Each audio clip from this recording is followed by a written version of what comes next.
Hi everyone, how are you guys doing tonight? I hope you're doing well. So I am here with a story for you guys tonight out of our new book, When God Winks at You. These are true stories in people's lives that seem like coincidence, but they're really not. They're God winks. How God speaks directly to you through the power of coincidence. And this story is called God Is. In broken English, the older man spoke hesitantly from the pulpit, uncertain that his audience would comprehend his sermon. His son Arthur Caliandro beamed from the congregation of his peers at his prestigious Union Theological Seminary in New York. One of the cherished honors of senior classmen with a father in the ministry was to have him invited to speak. Arthur knew that his father had nervously anticipated this day.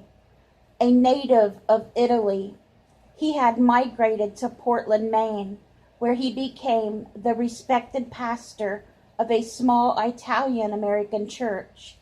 But today, preaching in this bastion of theological study, he only hoped that despite his Italian accent, he could make his son proud.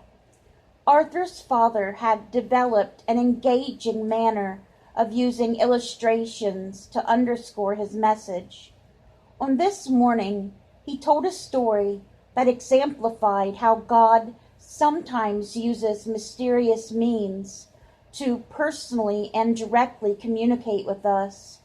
It was the story of a man from the Midwest who had become startled when a gust of wind from an open window toppled a picture frame on his bedroom bureau. It was a photo of the man's father. Only later did he learn that at that precise moment his father had died. Arthur was mortified.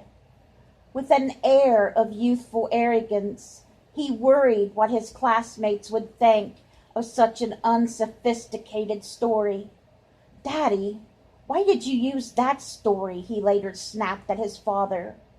Instantly he knew his words stung. They had pierced his father's heart and hurt his feelings. For many years thereafter, Arthur wished that he could have recaptured his careless comment, hoping that his father truly knew that he had been proud of him on that day long ago. Years passed. Arthur Caliandro unfurled an unimpressive career in the ministry, and for more than 2 decades he has been a powerful communicator from the pulpit of the famed Marble Church in New York City as the hand-picked successor of Dr. Norman Vincent Peale. One summer, Arthur and his family were vacationing on a small island off the coast of Maine. His younger brother was there with his wife and children, as well as the wife and children of his older brother Bruno. He had remained in New York. Their days were filled with desperate activities, gabbing grown-ups and youngsters in motion.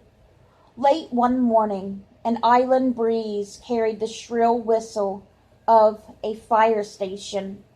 Bruno's wife, Carol, in an uncharacteristic gesture, pulled up in the station wagon and beckoned all of the adults and children to pile in so they could find the fire. But when they arrived at a peaceful field on the other end of the island, there was no evidence of a fire. Watching the retreating fire truck, the family members shrugged and jokingly wondered for what purpose, if any, they had all been brought together in such a pastoral surrounding. They laughed and returned home. The phone rang. It was Bruno. "Daddy just died," he reported sadly. "A heart attack." The family was heartsick.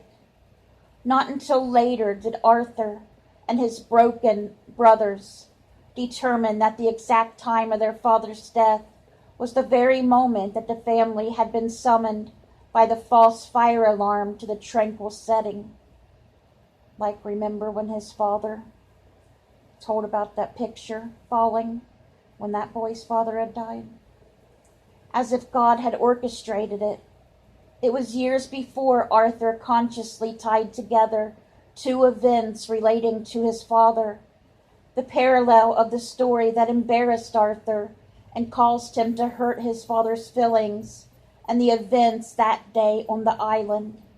He recalled the point of his father's story, that God validates his presence in our lives through small, extraordinary events, such as the coincidence of a man's picture being toppled by a gust of wind at the exact moment that man dies.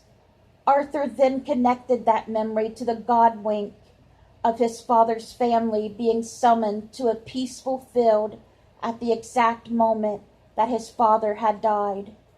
We need to pay attention to these spirit connections in life, said Arthur. They describe the existence of God, that God is, and his mystery is awesome.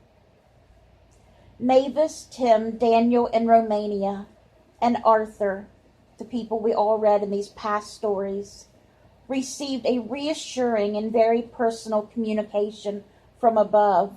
Mavis was not expecting a God wink, but it connected her with a long-lost child and changed her life.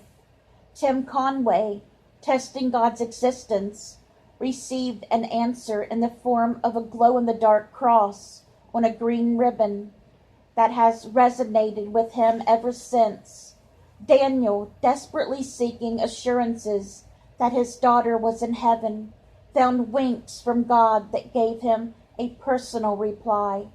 Romania, secretly wishing her long-deceased mother could share her wedding joy, received a powerful God wink of acknowledgement in learning the likeness between her mother and David's. And for Arthur, it was many years before he linked together two powerful experiences, helping to form a broader perspective and greater appreciation of God's wondrous ways.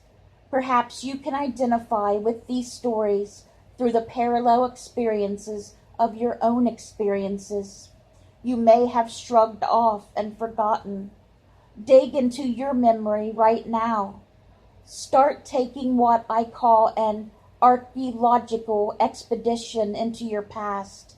See if you too have received a God wink delivered at just the right time to reassure you that you are not alone, that someone up there is watching over you in a very personal way. In all your ways acknowledge him, and he shall direct your paths. Proverbs 3:6. Good night, guys. I love you.